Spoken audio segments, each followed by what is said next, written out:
This channel's content is strictly for educational and informational purpose and does not endorse or promote any form of violence, harm, illegal activities, self-injuries and communal disharmony. Sandeshkhali থানায় বিজেপির বিক্ষোভ রেখা পাত্র সেই বিক্ষোভে রয়েছেন।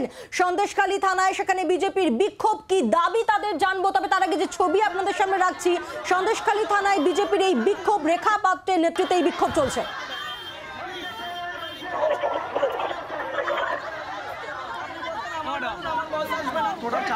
বিমল বসু রয়েছেন টেলিফোনের প্রতিনিধি। বিমল, কেন এই বিক্ষোভ?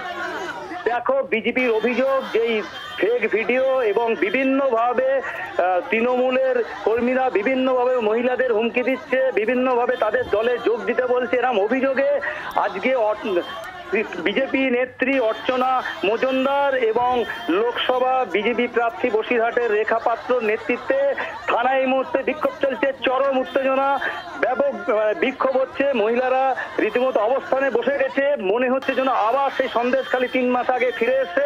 তাদের বক্তব্য যে পুলিশের এদেরকে গ্রেপ্তার করতে হবে যারা বিক্ষোভ দেখাচ্ছে, এবং গতকালকেও একজনকে বিজেপি কর্মী বলে তাকে গ্রেপ্তার করা হয়েছে এবং বিভিন্নভাবে তাদের হুমকি দেওয়া হচ্ছে, বাড়ির উপরে অত্যাচার করা হচ্ছে। শাহজাহান এলাকা এই মুহূর্তে জেলে থাকলেও তার সাঙ্গপাঙ্গরা বিভিন্নভাবে তাদের হুমকি দিচ্ছে। এই অভিযোগে তাদের আজকে থানায় বিক্ষোভ দেখাচ্ছে। বিমল, নজর রাখো, ধন্যবাদ। আপাতত